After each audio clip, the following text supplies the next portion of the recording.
we'll just see though. I got to go back and talk with the team and see what makes the most sense. That's really all it boils down to. I'm very disciplined in the sport of boxing, in life in general. It's getting to that point, but if it makes sense, it makes sense. The numbers, I know when the numbers come out, the numbers did very well. The gate did very well. I proved that I'm a draw in the sport of boxing. I proved that the people want to see me. They come out, they support. The same thing that we talked about we were going to do in the DMs before you picked your man. 2026, you're doing it. Promise? Remember, you promised. You're the promoter. Well, I got you. Listen, in the DMs, I got your word on it. All right, just stand on it. So look, handle that business, okay? I don't know. You know what I mean? You know, Devin's season. I just seen something the other day. Keyshawn was saying it like, you know what I mean? He was calling Devin out when he knew he wasn't even ready. You know what I mean? He was calling Devin out when he was 5-0, knowing he wasn't ready. So that season just... Devin Haney is calling on Keyshawn Davis to send over the contract, making it clear he's ready for the fight. Haney didn't mince words, saying that about happens. He plans to break Davis down and control him in a one-sided performance. Come out swinging, come out wild like he does, but you know, I'm gonna break him down. I'm gonna crush him. I'm gonna step on him. No matter. Keyshawn Davis and Devin Haney have been locked in a tense rivalry for years. What started as competitive pride has grown into a personal back and forth, with both fighters believing they're the superior talent and refusing to back down from one another. I was around Shakur as an amateur and shit. So Shakur introduced me to Floyd, Devin Haney, all that type of shit. So there's a hell of times around Devin Haney and we 24 fitness playing basketball, regular shit before niggas became celebrities type shit, or just who we are today. And it just never showed. It never even looked me in my eyes. It never showed me respect. Like it never. Shakur always like, yo, this nigga Keyshawn, this that third. He be like, for real, that nigga still a kid. And like he just never gave me my respect. He sent you. You know what I'm saying? So it's like, big nigga, you know goddamn well. Now I'm here, nigga, and everything Shakur been saying, nigga, I lived up to it and then some. Fuck you talking about? And he still like, his father used to. It's crazy because. My beginning of my professional career, his father used to be like, "Oh shit, the businessman. What's up with you?" Like that me up. Keyshawn Davis has said that facing an opponent who he believed was using steroids changed how he viewed the sport and his own career path. He also took shots at Devin Haney's father, saying the experience exposed weakness and shifted how he approaches high-level competition. The guy with steroids and it changed his whole career. It changed how he talked. It changed everything. So us seeing Devin Haney doing all of this with a person that had 0.1 estrogen, and we all seen that Ryan Garcia was still in there getting tired. And it's like, bro, I'm sorry, there's no other word to put this. You're a bitch. Excuse my language. That's how I feel. You're soft. You don't know how to take your L's. You a person that been given everything all your life, a daddy's boy, making sure you've been straight all your life, and now you took your first loss. I feel like you don't even know how to take it. Granted, I wasn't in there fighting Ryan Garcia. But you asked me how I feel, you just took it always as suing and all that extra shit. I feel like, bro, you soft. Keyshawn Davis has been on an impressive run, highlighted by a strong win over Jermaine Ortiz. That performance showed his growth, confidence, and control in the ring. And now Davis feels fully prepared to take on Devin Haney next. Keyshawn Davis goes out and dominates Ortiz, beats him pillar to post, and knocks him out in the 12th round. 11th round body shot put him down. 12th round body shot took him out. I was really impressed with Keyshawn that night. How about you?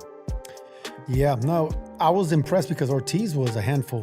And I think that's the best I've seen Ortiz fight. We know that he's a championship spoiler, right?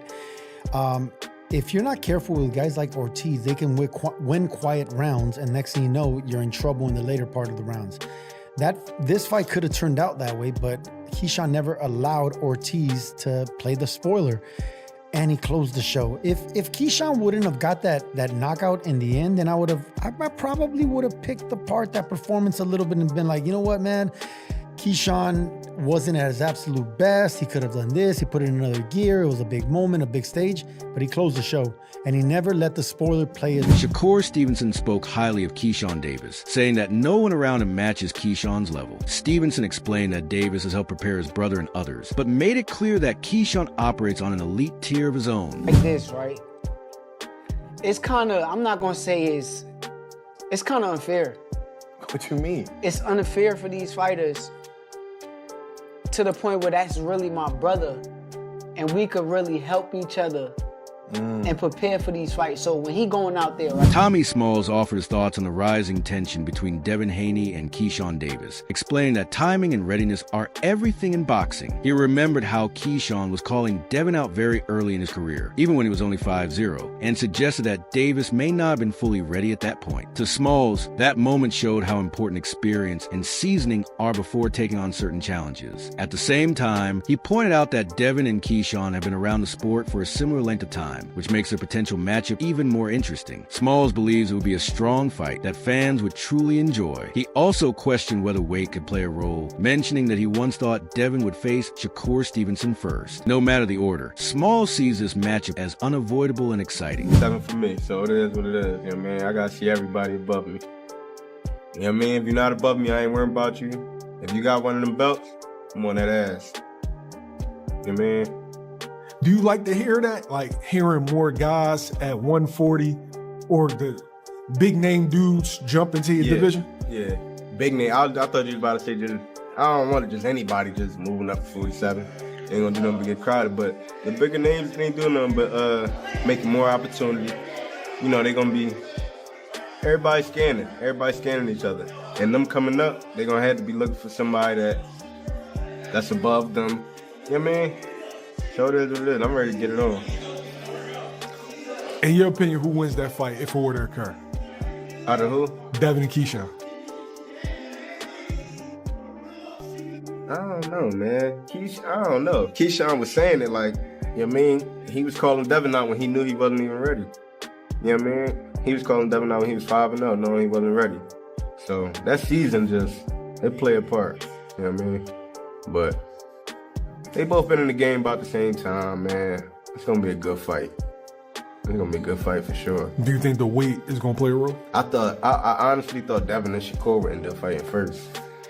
You know what I mean? Me too. I thought they would end up fighting first, but you know what I mean? Davis controlled the fight from the opening bell to the final moments, setting the pace and slowly breaking Ortiz down with sharp, accurate work. He blended his offense smoothly, landing jabs to the body, hooks, uppercuts, and clean combinations, all while applying non-stop pressure that gave Ortiz no chance to get comfortable. The bout came to a dramatic close in the 12th round, when Davis scored a knockout after relentless body attacks. It was a powerful statement on a big stage, showing not just his skill, but his ability to finish strong when it counts. The win firmly established Davis as a rising threat in the sport and made it clear he's ready for bigger tests ahead. Had a good game plan, Jermaine Ortiz, and he's just not that guy.